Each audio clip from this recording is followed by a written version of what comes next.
My wife, 41, and I, 46, were married for 18 years when our sex life ran out of steam. We had twins that were grown and attending college. When they moved out, I thought for sure our sex life was going to get a boost. It did for a month, but then having sex anywhere in the house at any time got boring. We read online that taking a friend vacation without your spouse is a good way to miss each other and crave intimacy. Friendly flirting can also help fuel the craving your partner has for you. I was skeptical of this, but it was the first time in a while I saw my wife so excited to do something. We started making arrangements for our separate vacations. For some reason, my wife and her friends decided to go to Colorado. On their tour schedule was the town where my wife grew up. As far as I knew, my wife didn't have a very positive childhood. I was surprised she wanted to go there and without me. I decided my friends and I would go to Wyoming. I always wanted to visit Yellowstone National Park. After the tickets were bought, my wife started texting on her phone a lot.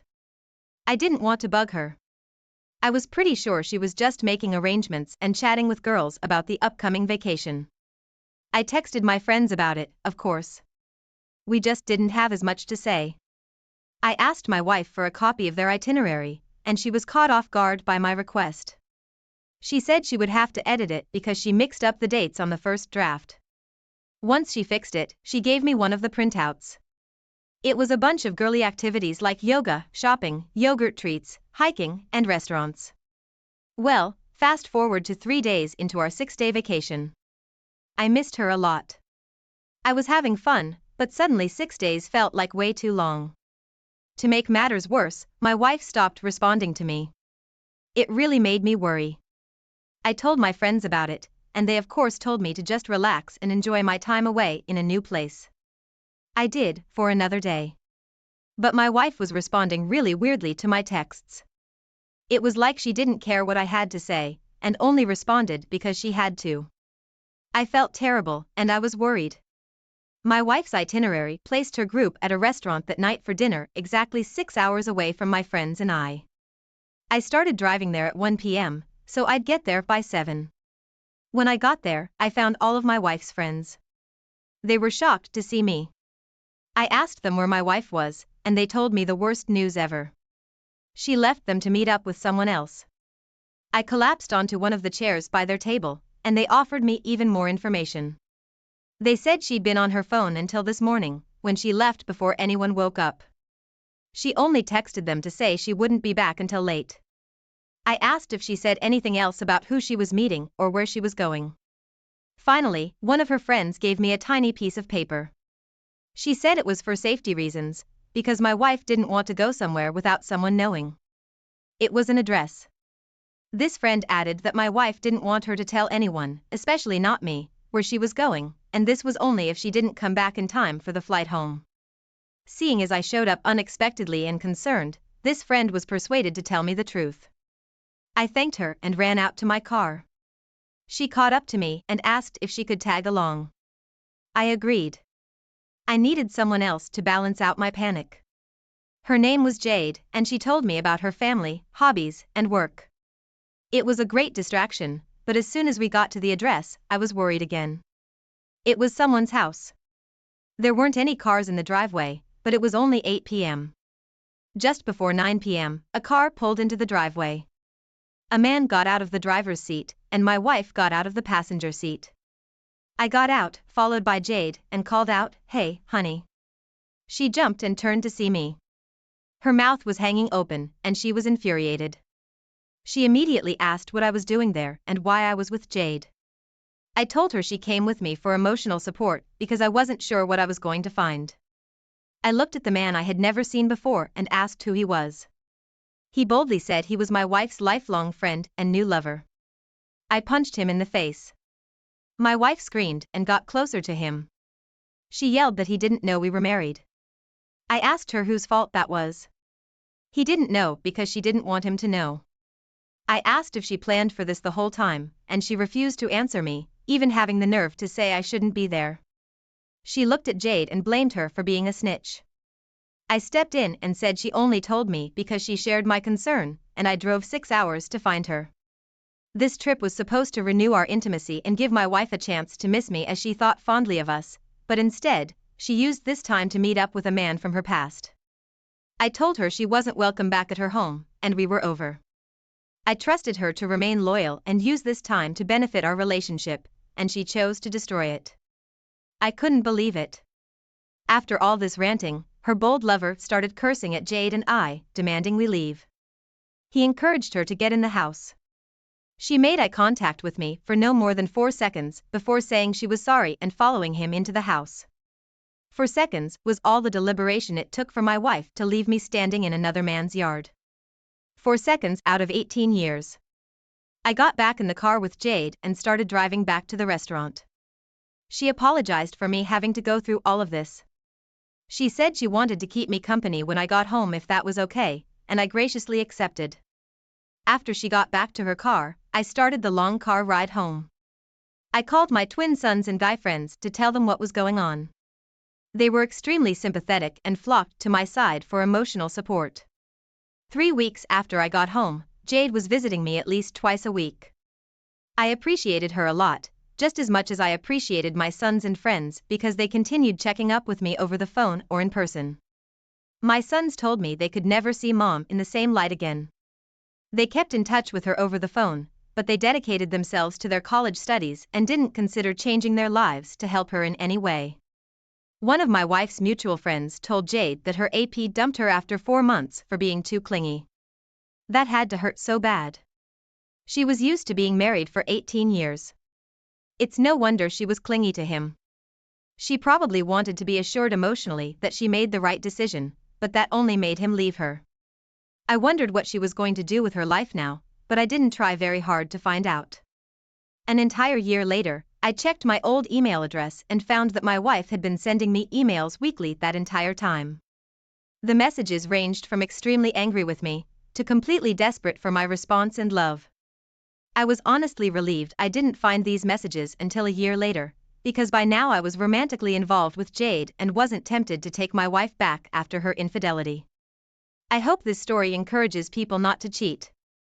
I hope it encourages people who are going through betrayal to know it's really okay. It's not the end of the world, and life goes on. Even though my wife's world turned upside down, she still had another chance to change her ways and make herself a better woman.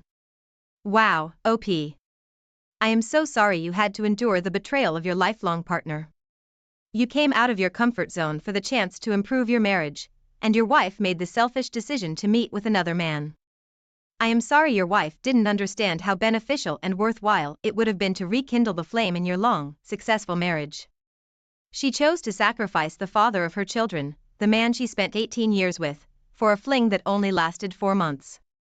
Please, people, do not do what this woman did. She probably told AP her pity story about how her sex life was boring now and added that she was about to be in town for a few days. All AP heard was that he could have sex, probably more than once, with a woman he didn't have to commit to.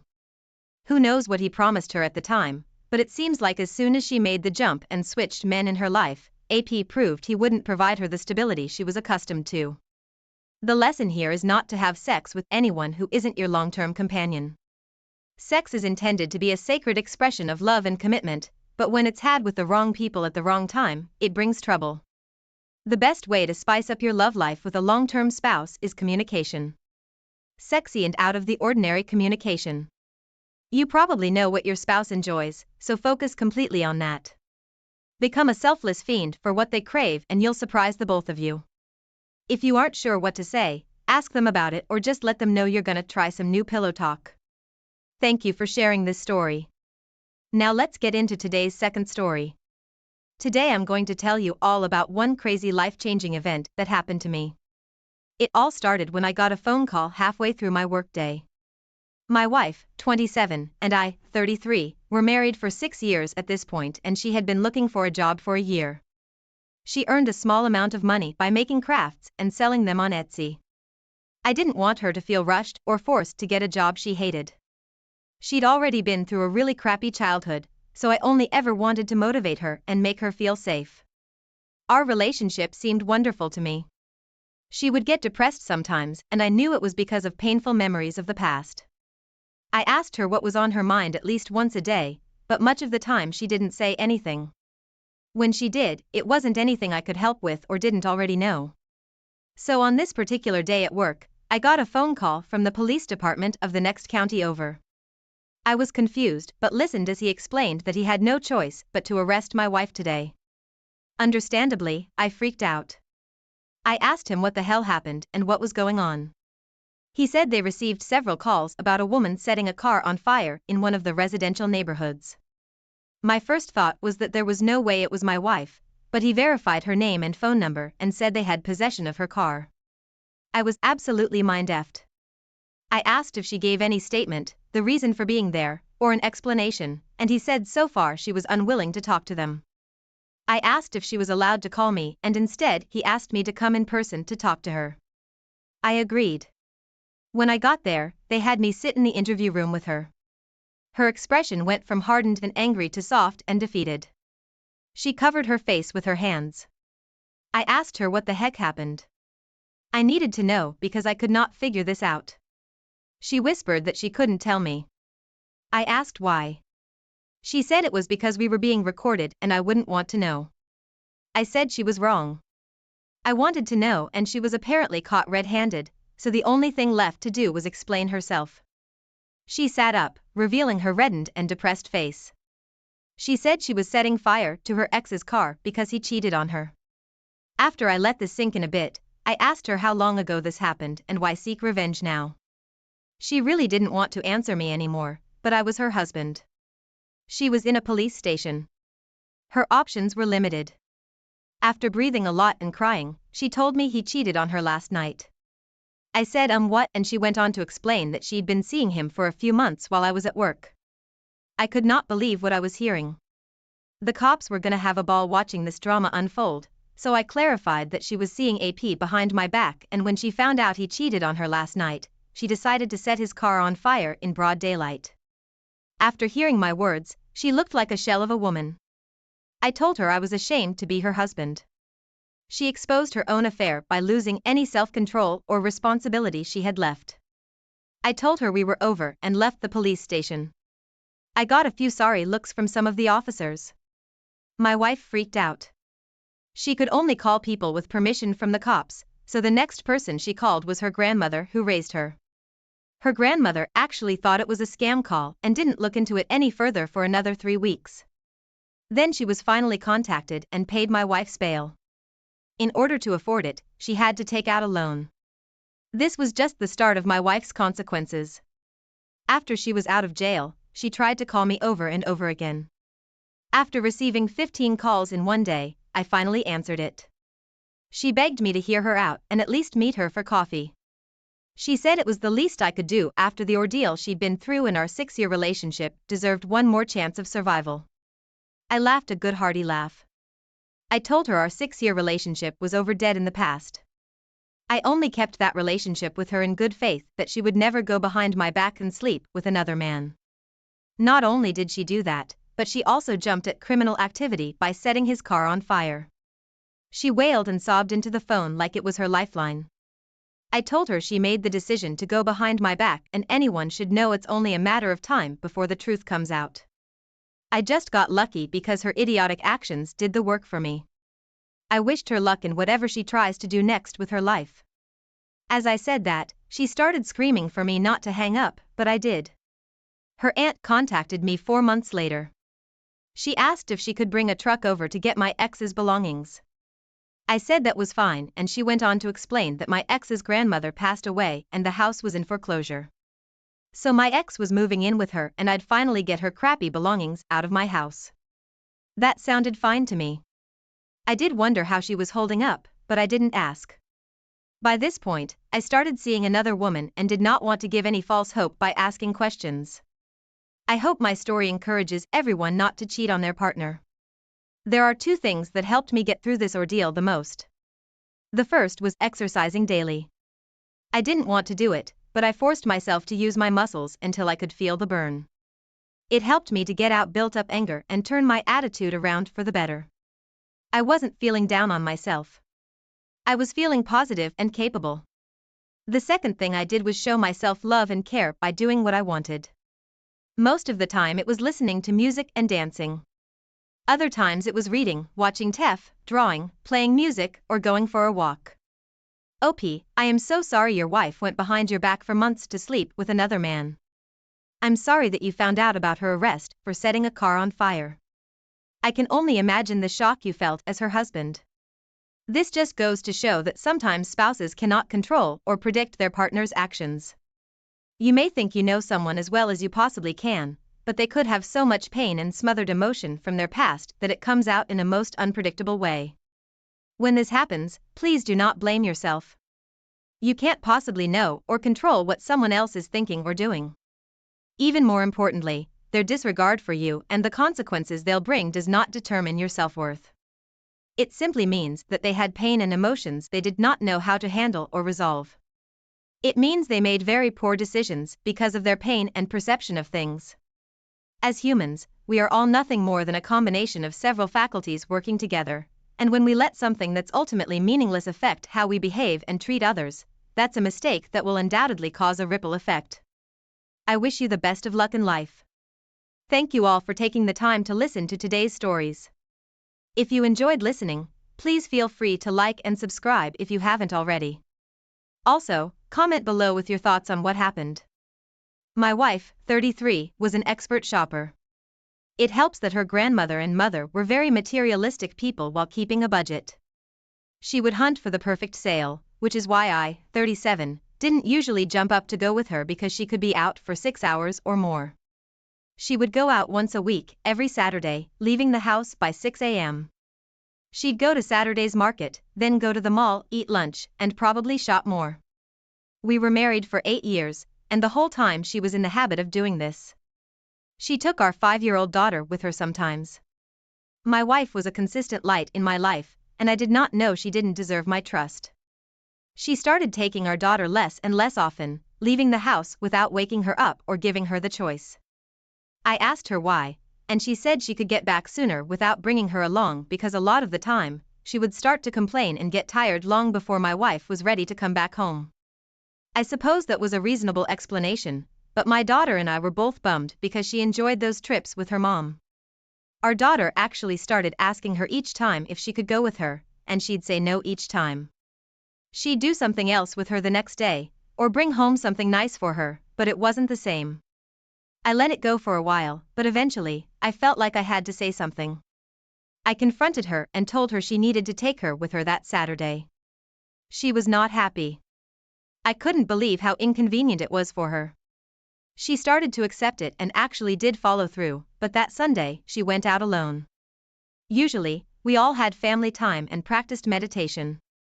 Our girl always turned it into a game of peeking without getting caught. When the wife got back, she was really happy, like everything was fine. Then my daughter asked a question that led to the discovery of what was really going on. She asked her mom if she met the man with the puppet today. My wife forced a laugh and said no, he's only at the market on Saturdays. I asked who this was, and before my wife responded, our daughter said he was the man Manny kissed yesterday. I looked at her with wide eyes. She knew we had to talk. I excused myself to another room and waited for my wife to set up our daughter with toys before joining me. I quizzed her until she was blue in the face, but she couldn't convince me her lies were true. She tried telling me our daughter was talking about something else, but I knew her speaking capabilities were pretty accurate. She even looked at my wife like she was going to be in trouble with Daddy. She knew it was wrong, and she wanted me to know, so my wife eventually came clean. She said he was a nice guy that she got close to over the years she'd been going to the market. He liked her more than friends, and she didn't want to break his heart, so she started giving him kisses. I didn't think there was any way she could believe this was okay. I told her she betrayed my trust by doing this, even by being friends with this guy without telling me. I'd like to know who she's involved with, even if only for safety's sake. Now I was suddenly aware of a guy she'd gotten to know for years, introduced to her daughter, and kissed. I looked her straight in the eye and asked her if she ever slept with this man or anyone else. She blushed hard, looked away, and told me no. How much more obvious it could have been that she was lying to me. I stared at her, but she only tried asking if we could leave the room now, and I said no. I told her to tell me the truth because her whole body looked like she was lying. Her mouth got really dry, and she started to dry heave. She excused herself to her bathroom and threw up. I told her she needed to get it off her shoulders so she could feel better, but she pretended not to have anything to say. I told her I didn't want her to go to Saturday's market anymore, and she lost it. She said this was one of her greatest joys in life, and I told her that she spoiled it for herself because she started kissing an older guy. I wondered if she said older to try to get me to let it go like I'd picture an old lonely man. I wasn't a fool, so for a whole month, she didn't go anywhere over the weekend. Finally, she made an excuse to go out, but she took her daughter with her to help convince me she wasn't up to no good. They'd come home with groceries or other stuff that proved they weren't at Saturday's market. I hated that this had become an issue between us now. Every time she left, I wondered if she was seeing Mr. Kisser. On the first day, she didn't offer to take our daughter. I followed her. She didn't go to Saturday's market, but she did go to someone's house. Before I got confirmation, I knew this was AP's house. I could feel it in my bones. It was like my wife's energy and emotion were contagious to me. I knocked on his front door after my wife went inside. AP answered it, and I asked him why I saw my wife just come inside. My heart was pounding out of my chest as I pictured this guy meeting my daughter. He looked young and confused, but before he could ask me anything, I asked if he was the puppet guy at Saturday's market. He covered his mouth for a second and asked me if I was her husband. I said yes and yelled my wife's name. She came out, and he told her to leave. Then he told me she introduced herself as a widower. I felt like my heart stopped beating permanently, and I was only surviving off air and my still blood.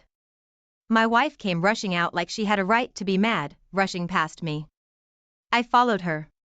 She frantically tried to get in her car, but I grabbed her keys from her and ran to my car, locking the doors.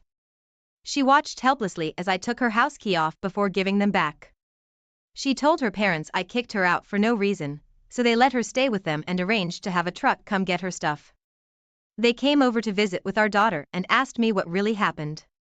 I told them the truth, and they must have made my wife's life at their house a living hell because every day she told me she hated me for telling them what happened. She moved out in just 5 weeks, opting to take turns sleeping on different friends' couches rather than stay under their roof. The divorce went in my favor, and my wife is at least partially involved with our daughter. OP, it sounds like you came out on top of this experience, taking what you could learn from it and tossing the rest. Don't look back, and like you said, find the happiness and hope in every day you have to be alive and make choices. Choose to eat healthy, spend time with yourself, loved ones, work out to keep your body fit, and do what you love. Work on those habits you haven't thought of as sabotaging your life's progress. Expect nothing, and accept everything you get in life with a grateful heart.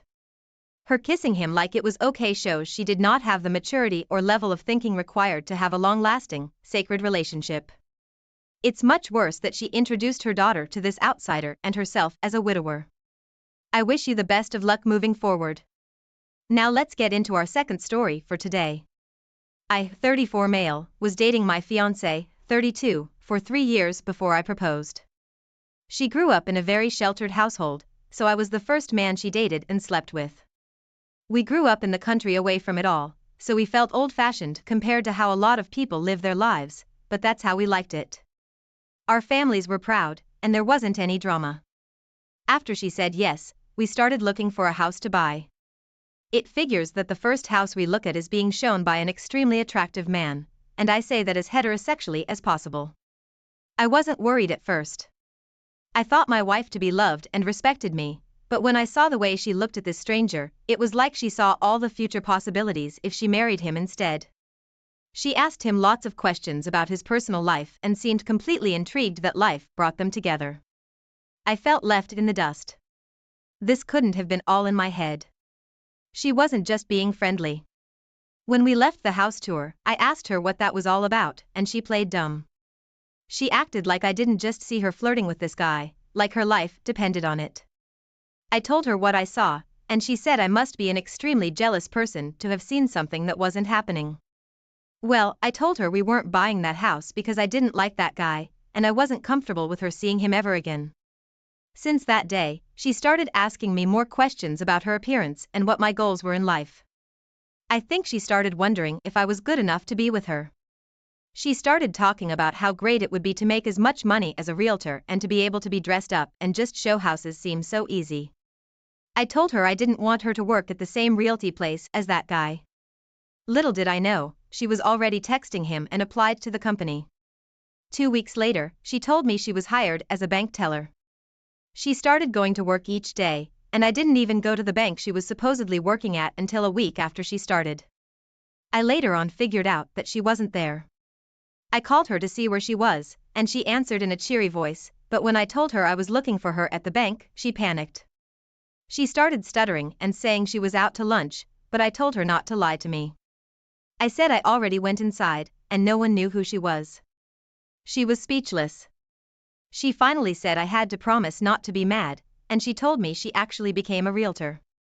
Of course, she was working at the realty place. I told her not to. Then, before I even admitted how mad I was, she told me we were invited to AP's house for dinner, the man that showed us the first house. I felt like I was losing my fiancé, and there was nothing I could do but play along.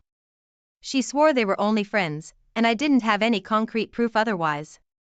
I wouldn't be able to divorce her without knowing I wasn't jumping to conclusions, so we went to his house. It was a mansion, and it made me sick. There was another couple invited over, so at least it wasn't just the three of us, but he mostly spoke to my wife all night long. When I couldn't hold it anymore, I went to the bathroom, and when I came back out, they were gone. I asked the other couple where they went, and they said outside, but they didn't look certain. I went outside and started speed walking around the house to find them, but I couldn't. I started yelling like a crazy person, and felt like my woman shouldn't have put me in this situation. When I went back inside, I must have looked panicked. I think the girl felt bad for me because she said she saw them go upstairs. I took 3 steps at a time, and found that only one bedroom door was locked.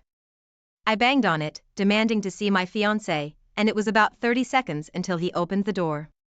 All he said was he was sorry old habits die hard when it comes to locking the door, but a few things crumbled his lie to pieces. First off, he had my fiancé's shade of lipstick on his lips. Her face was bright red, and she was trying to casually stand and hold her wine glass like she wasn't just caught in the act. AP called for the other couple as if he was upset with them for failing to guard the stairs like he asked, but it turned out they left. I walked into the inn, sniffed around, even smelling my fiancé's neck. She held her breath, said I was being weird, and asked me if we could go back downstairs now. I ignored her and continued looking for clues. She stammered and said he was just showing her the space in his walk-in closets. I looked into her shameful eyes, and asked how she had the nerve to lie to me, disobey me, and sleep with the guy I wanted her to avoid. At that moment, I knew she wasn't worth my commitment, as if all the things leading up to this weren't fishy enough. I told her she wasn't the hot stuff she thought she was, and she deserved to live a meaningless life without the sacred relationship between a man and a woman that I tried to have with her. AP was super quiet and awkward. He looked completely different from the confident selling man my fiancé was so infatuated with. I got in his terrified face and yelled that I should beat him to a pulp for taking my woman from me. He was so scared of that happening that he already called the police to request an officer's presence. I left before they got there. AP didn't realize that by doing that, he provided me with a police report I obtained a copy of, where they each admitted they were having an affair, and I caught them. I was able to use this to publicly shame them. They became the faces of sleazy salespersons you didn't want to trust around your own spouse. They lost their jobs and family support while I dodged a lifelong mistake. It still freaks me out that she started an affair with the first attractive man she came in contact with as an engaged woman. OP, I am so glad you didn't marry this girl. She was obviously not ready to commit to you for the rest of her life. It seems to me she never had to face temptation before this. When she realized just how big the world was, her ego grew with it, while her morals all but disappeared. If she really was having an identity crisis, or didn't think she was ready to be married, or even thought she needed time to explore the world on her own, she should have communicated her feelings to you. No matter how hard it is for someone to have that talk with another person, it's necessary. It's a part of growth, learning responsibility, and empathy for others. You would hate to be cheated on more than dumped, so do the hard thing and have the talk. You might be surprised what someone is willing to do to work on themselves or make things better. Thank you for sharing your story. I wish you all the best. Thank you all for taking the time to listen to today's stories. If you enjoyed listening, please feel free to like and subscribe if you haven't already. Also, comment below with your thoughts on what happened. Around the time my wife cheated, we had been married for around 15 years. We met in college, got married, and started having kids a few years later. I never thought anything was wrong, which I am sure some people rolled their eyes at, but I mean it. Things seemed fine.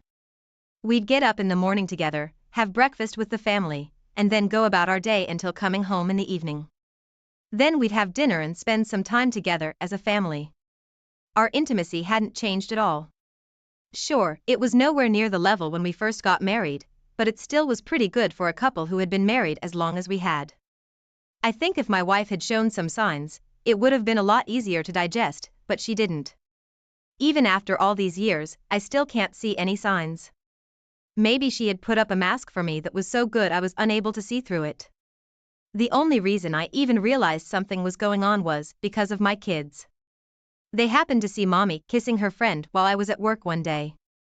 All of the kids were under the age of 10, so it was really difficult for them to see it. When I got home, they innocently asked me what was going on. I can't tell you how hard it was to keep up a facade for my kids, but I did. My response was to smile at them and tell them I'd talk with their mother. That night I did just that. My wife was taken aback. She said the kids were mistaken and she was just giving her friend from work a hug. He had dropped something off for her, is what she claimed. It's crazy how genuine my wife sounded. I almost wanted to believe her, but I knew my kids wouldn't make something like that up. Plus, it wasn't easy to confuse a kiss with a hug. However, I let my wife think that I believed her and decided to go to old school. I hired a PI to find her. We had the money, so I figured it was a good way to make use of it to get proof. Within 2 weeks, I had my evidence and presented it to my wife. She didn't have much to say then. All she did was cry and cry, going on about how the coworker she was seeing was her soulmate. It wasn't planned, of course, and just happened. At that moment, I knew my marriage was over. There was just no way I could stay in a marriage with a woman who cheated on me, called my kids liars, and tried to make it out as if they were the bad ones. If I hadn't hired a PI, she probably never would have even told me the truth. I had to start the divorce process. She did beg me to stay, but eventually slinked off to go be with her AP. We had an amicable divorce and custody agreement. It was split custody, but the older the kids got the less they wanted to go over. They understood what their mother did once they were old enough. Never did I say anything to them about it or talk bad about their mother, because in the end she was their mother, after all. When they did get older, I tried my best to answer the questions to the best of my ability. It got to the point where my kids didn't even want to spend time with their mother anymore. She did take me to court, but by this point, they were of age where they could choose if they wanted to go over or not. They didn't, so the judge said it was out of her hands. If my kids wanted to stay with me full time and not visit their mother, then so be it. My ex was not happy with this and blasted me over social media as one does, but I ignored it because it was beneath me to pay any attention to it. By this point, my ex had remarried to her AP and had a kid with him. This was probably another reason why our kids didn't want to go over there anymore. It felt to them that they were being replaced. At least, this was what I suspected to be the case. Up until our kids turned 18, my ex tried her best to get them to come see her, but it was to no avail. Once they went away to college, she couldn't use any more legal means to try to force them to see her, even though it didn't work anyway because the judge wouldn't force it. The years passed. My kids graduated college, got married, and had kids of their own. I was thrilled to become a grandfather for the first time. It truly is different from being a parent and gives you a great opportunity to spoil them rotten. At some point, my wife stopped trying to get into contact with our kids but started up again after her husband died. She only had one kid now with the deceased husband, but they weren't planning on having kids anytime soon. Her only chance at having grandkids was to be around the ones we shared. However, our kids still wanted nothing to do with her. I don't know if my ex-wife wanted to brag about it on social media or wanted a relationship with her grandkids because she genuinely wanted it. Whatever the reason, my kids didn't want to spend time with her or have her see their children. This was their right. She kept trying, even going so far as to constantly message them on social media and try to see if they would rekindle a relationship with her. If she had left things well enough alone and at least apologized, which she never did, I might add, to them, then it might have worked in her favor, but my ex was never great at thinking that far ahead. So she's missed out on a lot of special moments with her grandkids. I remarried myself a few years ago, and my second wife has become more of a grandmother to my grandkids than their biological grandmother ever has been. They barely even know of her existence. She's now quite lonely because after news of her affair came out, my ex lost a lot of her friends and even some of her family members. They turned against her because they didn't like what my ex had done to me. We never had any issues with each other and still reached out to me now and then. I wasn't as close to them as I once was, but we continued to talk to each other a few times a year. While I have a rich family life, my ex is now a bitter and lonely widow. From what I have heard, even her child with her deceased husband isn't very close to her. They have distanced themselves from my ex for some reason. I didn't care to know why, but I could come up with a few reasons why they would do that. Had my wife not stepped outside our marriage, she wouldn't be facing her golden years alone and with no kids or grandkids to share it with. I didn't have an ounce of pity for her because she made her bed and she was going to have to continue to lay in it until she took her last breath. OP. When you hear about cheating spouses, you rarely get a glimpse into how it can have an impact on their life even decades later. This is a perfect example of this. Your wife truly did have it all. A great spouse, kids, family, and friends. She threw it all away because she believed she had found her soulmate. There were so many other ways she could have done it, but instead, she chose to take the easy way out and cheat on you. Amazingly, she was willing to go so far as to blame the kids and brand them as liars. Based on this alone, it's no wonder that your kids want nothing more to do with your ex. The same goes for allowing their children to be around her as well. She could try to make amends in some way, but it seems like your ex just kept digging your heels in. Continue to enjoy your life with your new wife, kids, and grandkids. Let your ex continue to be a bitter, angry person. Now let's get into our next story for today. I, 35 male, was married to my ex-wife, 35, for 10 years. The two of us got married straight out of high school. People warned us against it, telling us it was way too soon and we should just wait. Finish college first, start a career, and then see where we were at was what they wanted us to do. Me being a fool in love meant that I didn't care what any of them had to say. We had been dating since sophomore year of high school, so I thought I knew everything and found my forever person. My wife at the time seemed to be on the same page. So we got married and went to the same college. The two of us lived in married coupled housing, which was helpful for us. Even though we were busy with college, I felt that our marriage was at its strongest in college. After we graduated, we got our apartment and jobs in our chosen fields. Things from there still seemed great. Slowly, we were building our future. The people who had been against us in the beginning and warned us against marriage were wrong. They had since come to support us. Her family was like my second family, so after marrying her, I did gain a lot more family members. It was about a year and a half before our 10th anniversary.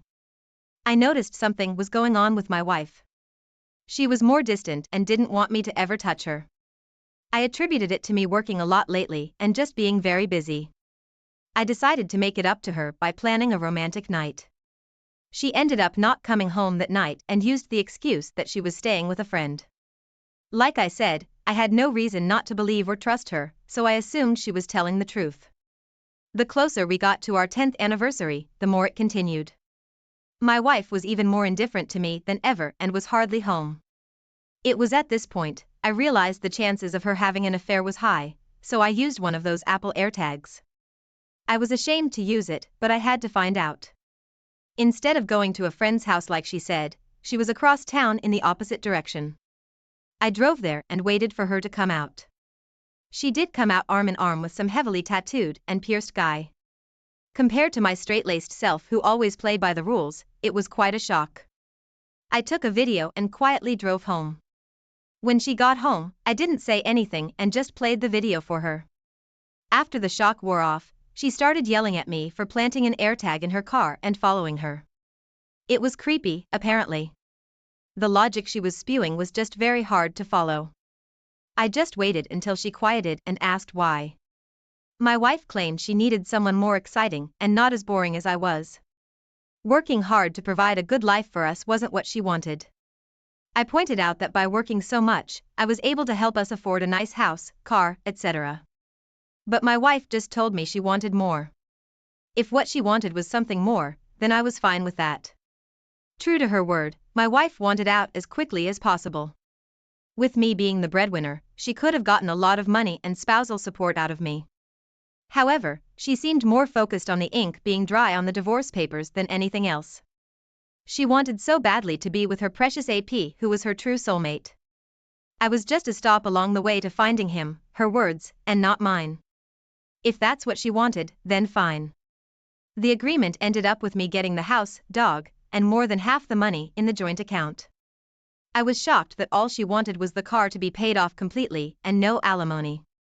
I guess my ex wanted a complete break from me, which was why she agreed to such a clean split. Did it hurt? Yeah, of course it did, but if that was how she wanted it then, so be it. It was probably better for me as well to get a clean break. From the day our divorce was final, I had no contact with her because I saw no reason why I should continue to have her in my life. However, we did have mutual friends and I still kept in contact with some of her family members, so I was still private to certain things that were going on in her life. The AP, or the new love of her life, was gone within a year of the divorce. He dumped her for someone else, which sent her into a tailspin. Since she had been staying at his place, it left her with no place to go. My ex couldn't go back to her parents because they had disowned her pretty much and still talk to me to this day. Last I heard, my ex-wife had been living in a small apartment with her sister and the new love of her life. She's working 2 jobs to make ends meet and is in debt. Had she pushed for more during our divorce, then she would have had more money as well as a lemony to fall back on. I mean, I wasn't complaining, but if she had been thinking with her head instead of her heart, she would have been better off. To make it weirder, her new boyfriend has the same name as me. I'm not sure how to feel about that, so I choose not to think of it very often, or at all. It just seems a little taboo to date someone with the same name as your ex. Like you wouldn't date someone that had the same or similar name of a family member, so why one with the same name as your ex-husband? It just didn't make sense to me, but when it came to my ex, there were a lot of things I didn't understand and would probably never understand either. She was my past anyway, so I didn't need to worry myself sick when it came to my ex-wife. It's been a few years since our divorce, and while my ex-wife's life has been a downward spiral, mine has been great. I got remarried about 3 years ago, and the 2 of us are currently having our first child. Trusting another woman was difficult for me, so it took me a while to even think about dating again. My now wife was very patient, however, and was willing to wait for me as long as she needed. Eventually, I felt ready to date again, and it led to a second marriage. I have even reached a new level of success. My wife and I managed to sell the old house I had with my ex, buy a bigger one, and even have savings to spare. Both of us had lucrative careers, though my wife planned to go on maternity leave once the baby was born. If my ex knew about my new life, then she has yet to reach out to me. I doubt she ever will, which suits me fine. There is no need for her to ever speak again, but sometimes I do wonder if she regrets having an affair and hurrying through a divorce so she could be with her AP. Chances are my ex regrets it, but what comes around goes around. For my ex, truer words had never been spoken. OP. I love the saying you use at the end of your post because it is so true. What comes around will go around. It might seem like the person who hurt you has it all and will never face consequences for their actions, but they will one day. It might be a subtle consequence, or in the case of your ex-wife, the consequences are big and have a lasting impact on their financial future. It's so great that she didn't try to push you for a lemony or strap you for cash after your divorce. I have heard that this happens to a lot of divorced men, so I'm glad she was naive about it for your financial sake. Congratulations to you and your new wife, as well as your unborn baby. This gives others hope that there are other fish in the sea and happiness can be found again. It's not very easy, but it is possible. Thank you all for taking the time to listen to today's stories. If you enjoyed listening, please feel free to like and subscribe if you haven't already. Also comment below with your thoughts on what happened. If there is a story you would like to share with me about your own situation or someone else's, then please do not hesitate to contact me. Hi everyone. For anonymity, I'll be using fake names for this post. My wife Kara, 29 female, and I were married for 3 years, and we were two love peas in a pod. When Kara and I first met, I didn't think I would spend my life with another woman apart from her. I had this certainty about her, and from first sight, I knew she was the one for me. Also, the increase in my heartbeat confirmed that as I approached her to speak to her, the first time I saw Kara was at a distant friend's birthday, which I was dragged to attend by another friend. She was sitting with a group of friends, and they were all chatting loudly and drinking. It was a late-night party, and there was so much to drink, but I didn't drink more than a glass, because I wanted to be in the right state of mind for work the following day. The thing is, I used to be a timid person, and approaching ladies, gorgeous ladies like Kara, was a big deal for me. My friend, who dragged me to the party, noticed that I could not take my eyes off her since we arrived there, and without asking if I wanted to, he ordered the waiter to send her an expensive bottle of champagne and tell her it was from me. After it was delivered, I noticed that all her friends at her table turned in my direction, and they all smiled simultaneously. Then she smiled, raised her glass, and mouthed, "Thank you." Almost immediately, my friend pulled me from the chair I sat on and asked me to go and say hi to her. He knew I had been single for more than 4 years, and he wanted me to maximize my once-in-a-blue-moon pull of attraction, I felt. He knew I wouldn't like the idea, but he kept insisting, and after persuading and trying to convince me for nearly 15 minutes, I summoned the courage, walked to her table, and asked if we could talk privately. Her friends excused her, and we sat at a different table. We didn't say a lot that night because I was stunned by her beauty, and to be honest, it had been years since I talked to a woman about something that wasn't work-related. I worked as a programmer at a prominent tech firm in our city, and considered anything other than work a waste of my time.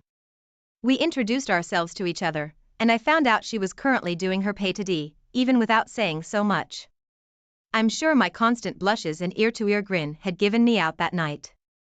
When we delved into her work life, I discovered she worked part-time as a junior writer/editor at a publishing company, and I believed her because she sounded intelligent, and there was something about the way she spoke.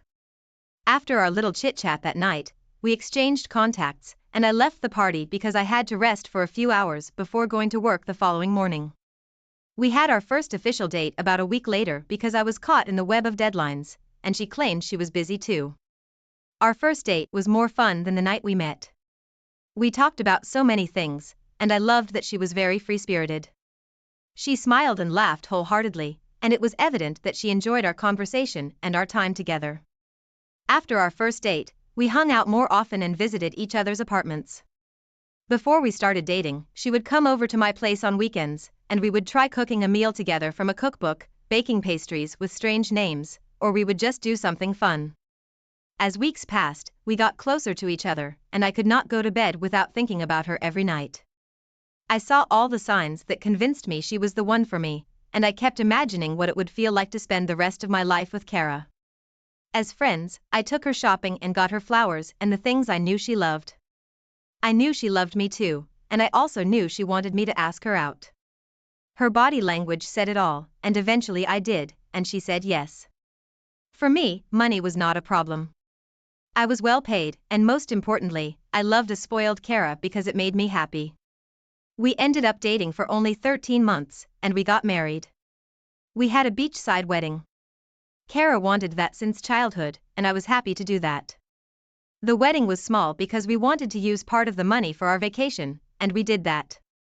The first 2 years of our marriage were heaven on earth. Kara and I were much more in love with each other than when we were dating. Our bond grew stronger, and we literally did everything together. In fact, I only had breakfast, lunch, or dinner if I had it with Kara. We would eat together in the morning before she left for work. Lunch would be at a restaurant close to her office, and we always had dinner together when she returned home. Even when she had to spend extra time in the office, I always waited for her to come home so we could eat together.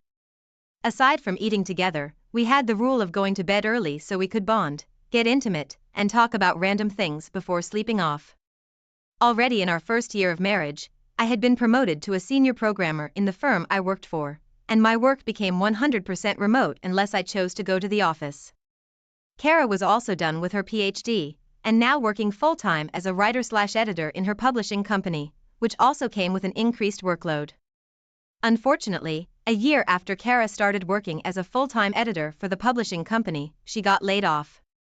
The company was cutting down on staff, and Kara also had to go.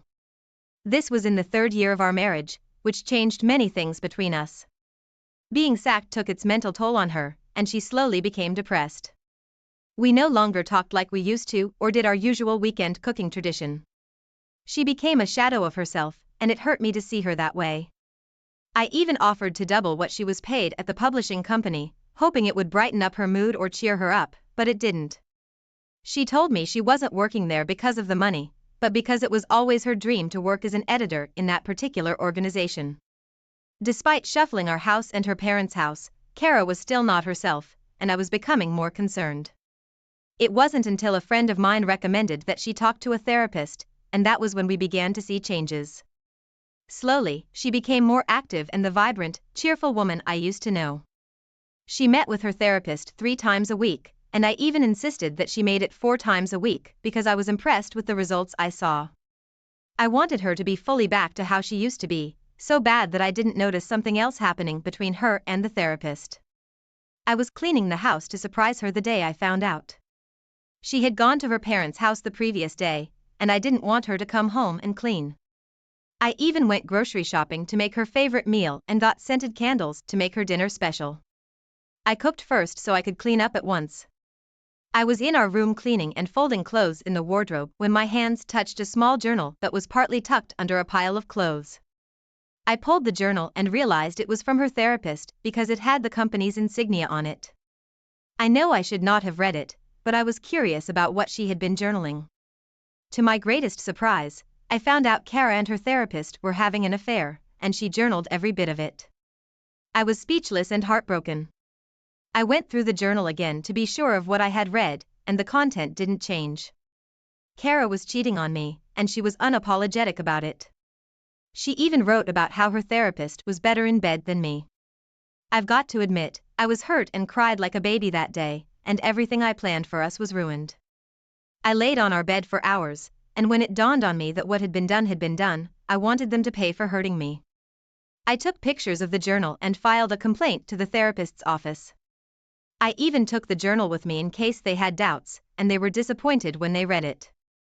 When Kara came home that day, I told her I dropped by the therapist's office, and she was surprised. When she asked why I did, I dropped the journal on the table, and she began to cry. Immediately she started begging me, but there was no way I would listen. Reading her journal broke my heart, and I could not forget all I had read. I kicked her out of the house and threw her stuff on the porch. She was so embarrassed and could not move, so I called her parents and asked them to come and get her off my property. In addition, I mailed the photocopy pages of the journal to Kara's grandmother, who was very fond of me, and she was taken out of her grandmother's will. Her parents begged me to not tell her grandmother, but that was my ultimate revenge plan. Ultimately, we got divorced, and her therapist had his license revoked. It was good that we didn't have kids yet, so it was easier for me to move on with my life. Kara became depressed and more miserable after we divorced, and I am glad she had to live with her parents' disappointment and shame. She called the house several times to beg me to take her back, but I wanted nothing to do with her. The last time Kara came, she met another woman and attacked her. I was so mad that I called the cops on her, and after that, I filed for a restraining order, and that was the last time I saw her. As for the woman she saw, we broke up because I was still hurting, and I have not completely moved on, but I'm glad I'm making progress. OP, you handled the situation maturely and gave her a taste of her own medicine. Despite being a good husband and trying to support your wife, she still chose to cheat on you with her therapist. I know the things you read in a journal must have broken your heart, but you should understand that humans are full of disappointment, no matter how close we are to them. It's sad things ended that way, but you should be glad it did.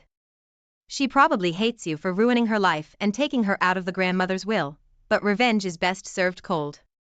Thank you for sharing your story with us. Now let's move on to the second story of the day. The first time my wife and I met was at a small restaurant near my workplace.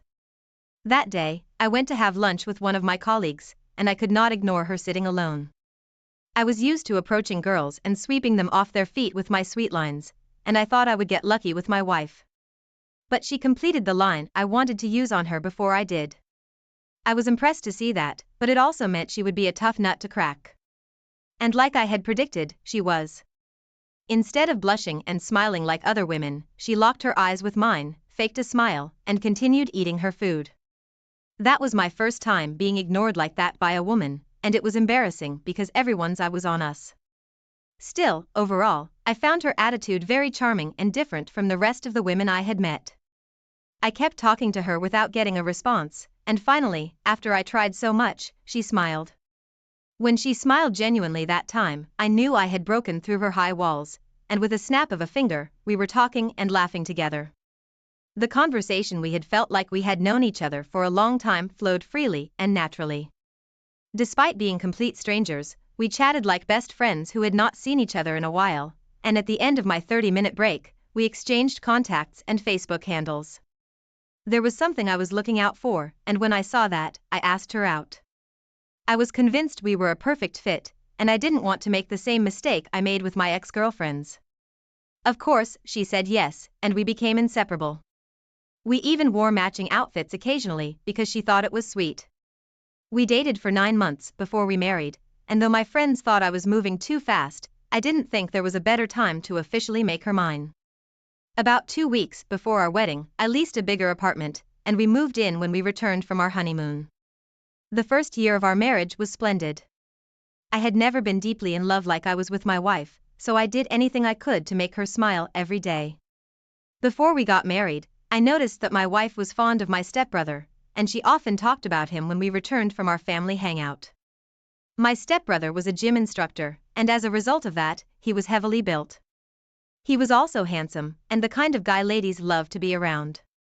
In the past, I had female friends who abandoned me the moment they met my stepbrother, and this mostly had to do with his looks. Since my wife had 3 older brothers and was used to being around guys, I believed she also saw him as her brother. I never suspected that her talking about his looks, and how well built he looked, was her subtly telling me that she was into him. I was even glad that she had a way of always bringing him into her conversations, as well as her brothers. This was because I wanted our families to be one big happy family, and I didn't want her shutting out my family members, including my stepbrother. I had been with him since I was 13 and he was 17, and I didn't want anyone to come between the bond we shared. On my 28th birthday, my wife decided to throw a surprise birthday party for me at home, and she tricked me into coming home early from work that day. I had to take the family emergency excuse to leave work early, only to go home to a packed house. My parents, stepbrother, and some of my friends were there, and my wife's parents and her older brother were there too. The surprise worked, and I was so happy to see everyone at my house that it was a small party with a lot to eat and drink. By this time, our marriage was already 1 year old, and we didn't have any children yet. After eating and drinking, everyone decided to hang around, since they were mostly family members and close friends. Also, it was pouring heavily outside, and no one had the excuse of going to work the next day since it was a Saturday. Everyone in the room was an adult, and in no time, we were arguing about politics and our economic crisis. The conversation grew intense as we all tried to outtalk one another, and that was when I noticed my wife was not with us. I didn't even notice when she left because she was sitting behind me, so I asked around for her. Everyone said they had not seen her until her mom casually said she had seen her walk down the corridor with my stepbrother. At first, I didn't want to go and look for them, but after some minutes, and I didn't see them or hear their voices, I excused myself. Walking down the corridor, I paid attention in case I heard voices, but I didn't hear a sound. When I didn't hear a sound, I felt something was wrong, but I couldn't tell what it was. As I approached our room, I began to hear soft muffled moans, and my heart nearly dropped in my stomach.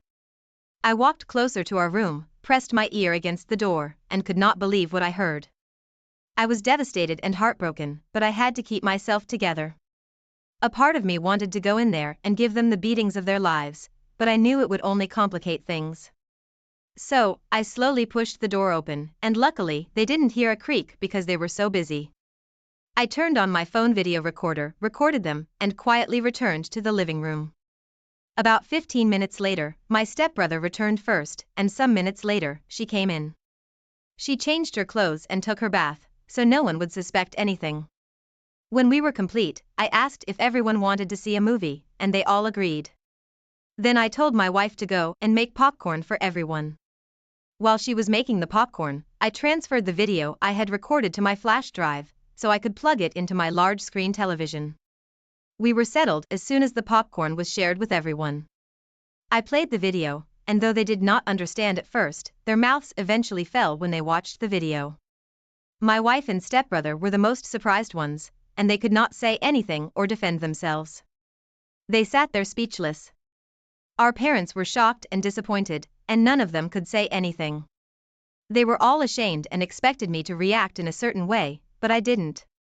Immediately after the video ended, I asked my wife and stepbrother if they liked the movie, but they couldn't maintain eye contact. Funnily enough, it stopped pouring at the same time, but no one made an attempt to leave. When my wife could not bear the silence anymore, she started crying and begging. Her mom was so angry that she yelled at her, but she didn't stop. I went into our room and packed her things so she could leave with her parents, and eventually she did. No one dared beg on her behalf, not even her parents. My stepbrother left before my parents, but what he had done caused a rift between us. Everyone left that day with their heads buried in shame, especially my wife, and there's no need to ask if I divorced her because I did. It was even worse because I never spoke to her again. I didn't only cut ties with her, I did with my stepbrother too, and things never remained the same in my family. It's been 2 years now, and I'm finally able to tell this story because I have been able to let go. Though it hurt a lot, and I still don't think she deserved forgiveness, I had to do it for myself. I met another woman, and we're taking things one step at a time. OP, why would you keep hurting for a woman who cheated on you with your stepbrother, not minding that the whole family was in your house? That's pure evil and disrespect. Both of them were toxic, and you did the right thing by cutting ties with them. That was the height of betrayal, and none of them deserves to be in your life. I do not think she would have only cheated on you with your stepbrother. Maybe she would have done the same with other attractive men, so consider this good riddance of taking out the trash. I hope you are able to heal from this. Thank you all for taking the time to listen to today's stories. If you enjoyed listening, please feel free to like and subscribe if you haven't already. Also, comment below with your thoughts on what happened. If there is a story you would like to share with me about your own situation or someone else's, then please do not hesitate to contact me. My wife, 37, was a business partner with her father. They were both extremely wealthy because of this, which made me, 34, wealthy too. Since I married into her family, her father and I became very close, and he would show me a lot of business-related activities, so I understood them better. After 6 years of marriage, my wife started to distance herself from me. As part of her responsibilities, she would drive to clients' houses to deliver products to them and discuss upgrades. Obviously, being a well-spoken, friendly, and attractive woman helped business. My wife took this helping business notion a little too far one day. She started to seem particularly distant from me, and excited, in the weeks when she was scheduled to visit one particular client. I decided to confide in her dad about how I felt and what I noticed. He encouraged me to follow her discreetly to the client's house. I thought this was a sneaky answer from a normally straightforward guy, but I took his advice. I didn't know it was going to become the worst day of my life. I parked down the street from the house in question and watched her go in. The customer's name was Doug. According to our customer information, he wasn't married. Would that stop him from taking advantage of a married woman? Probably not. My mind was already picturing horrible scenarios, and it wasn't far off from what I was going to find. I walked up to the front door after 15 minutes. I thought about knocking, but decided not to, keeping in mind the word sneaky. I opened the front door slowly and peeked inside, but mostly listened. I could hear faint noises coming from the second floor. It didn't sound like any business conversation was taking place. I walked upstairs. My heart was racing, and I started recording on my phone.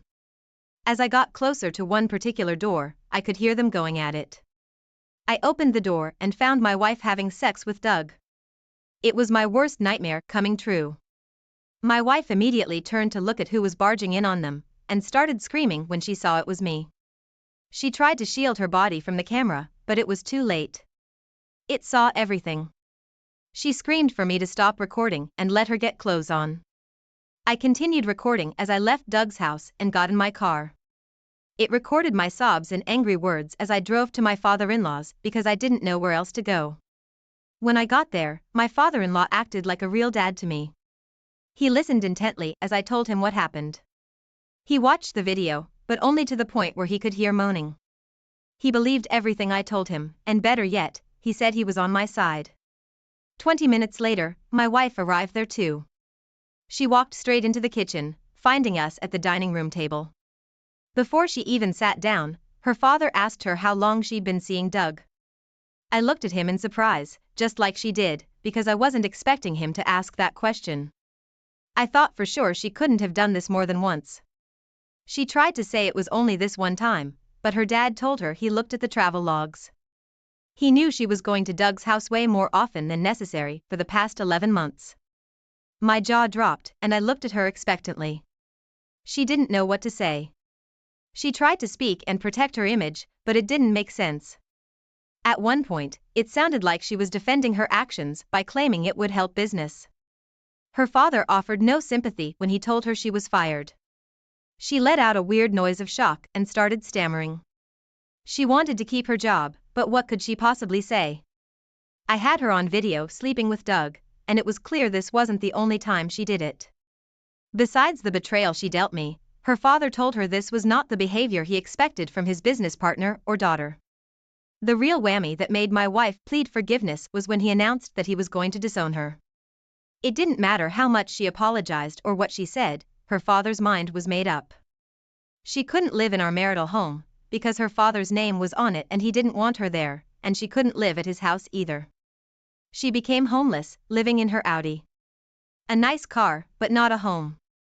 Once, when she called her dad crying, he told her she had 11 months, the duration of the affair, to stop and reconsider what she was doing. Because she didn't, he finds her despicable. He finished by saying I was lucky I found out the truth and got away from her. Her father gave me a choice. I could live in the marital home, and it would become mine, or I could move in with him. He owned a mansion that was about the size of 2 houses put together. The 2 halves were connected by one long hallway. I knew I would have privacy, but most of all, I considered him family and needed his emotional support. I decided I would continue to live in the marital home, but would still visit his place from time to time. He also offered me a partnership for the family business he runs, which I gladly accepted. I've been working with him for 7 years now since all this happened. Since then, I was also able to meet a new amazing woman who is now my wife. We have 2 kids together, and life couldn't be any better. As for my ex, her outlook on life isn't too great. I can tell because of her pessimistic posts on Facebook and the occasional bitter message she sends me. I just show them to my wife, and we have a good laugh about it. She may have some money still, but what she doesn't have is anyone around her that loves or cares for her as I did. Wow. Up. This is one crazy story. It sounds to me like your ex started to believe she had it all and wanted more. She probably started to think she deserved more attention, and that there was no better way or time to get it than with a client. Obviously, this proved to be a very stupid and selfish decision that would cost her the dearest relationships in her life and her career. You noticed right away when her behavior changed, and you asked your father-in-law for advice. I think you made lots of wise decisions through this nerve-wracking experience. She was left with nothing and no one to care for her. Let this be a lesson to keep your ego under control, and never assume for 1 second that sneaking around to achieve something is a good idea.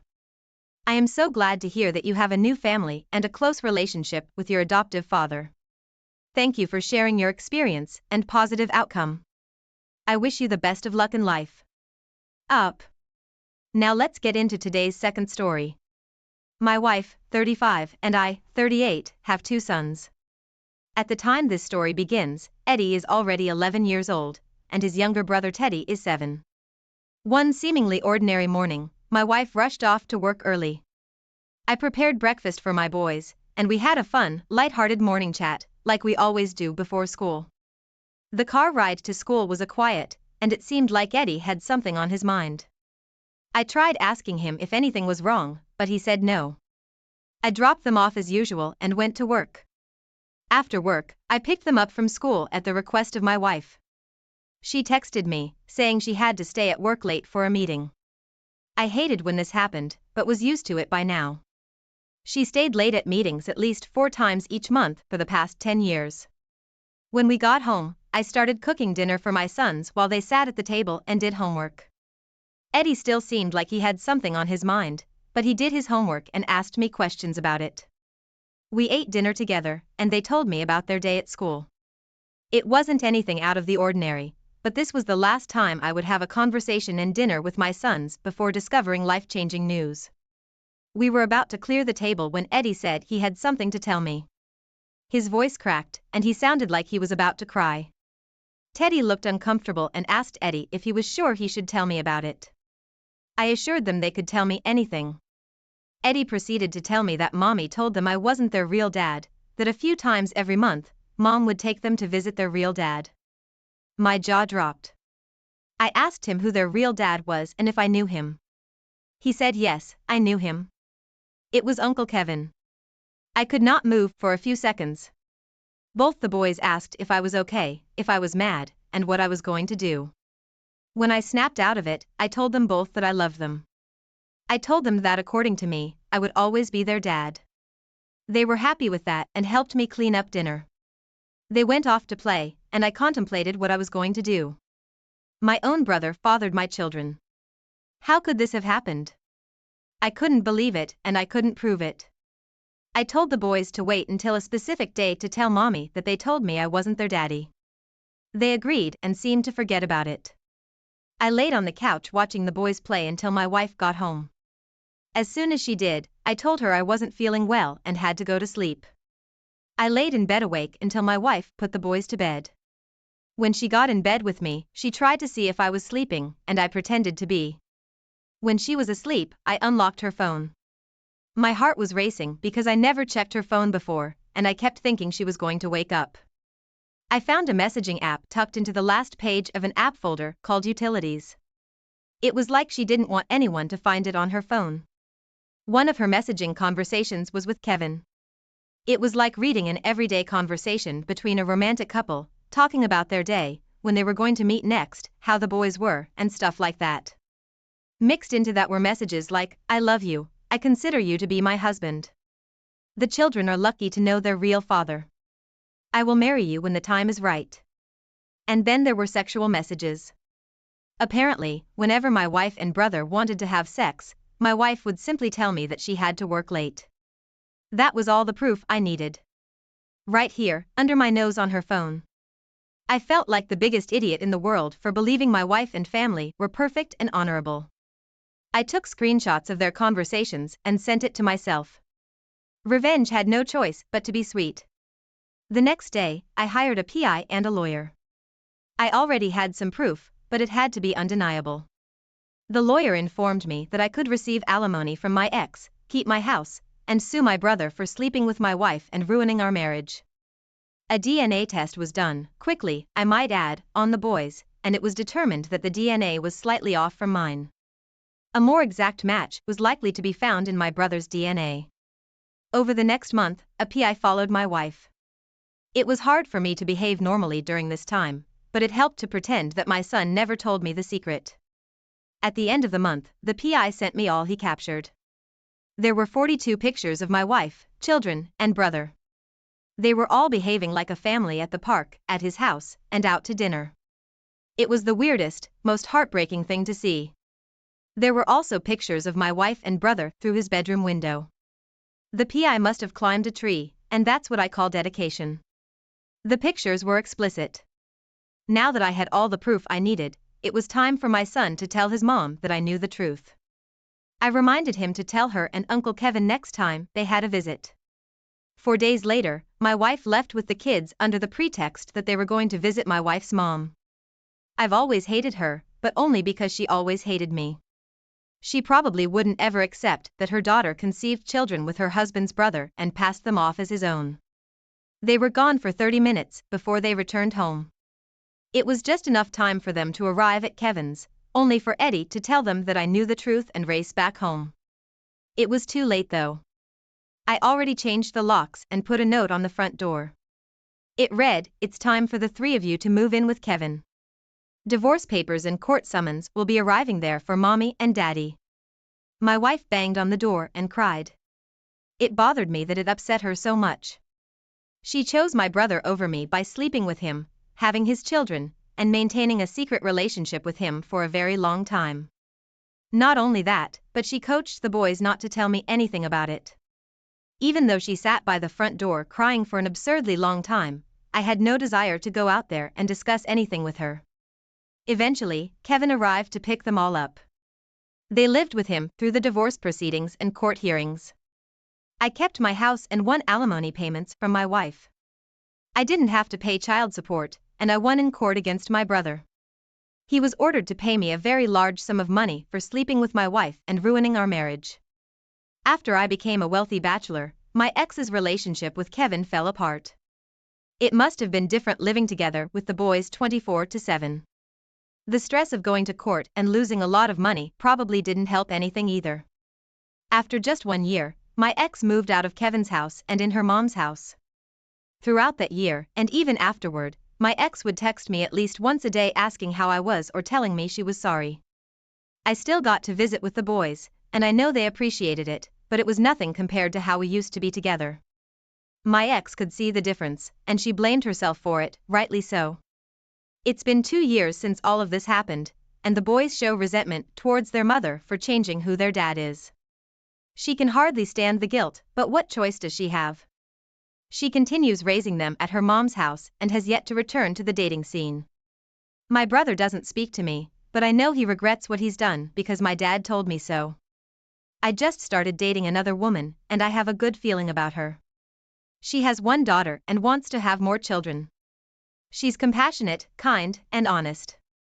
I know that even if she doesn't become my wife, there is always hope for a bright future. Wow, OP, I am so sorry your wife did this to you. She knowingly went behind your back early on in marriage and had your brother's children. This isn't a story you hear every day, but unfortunately, it does happen. I'm glad to hear you have your dad to talk to, but for the most part, it seems you made smart decisions on your own.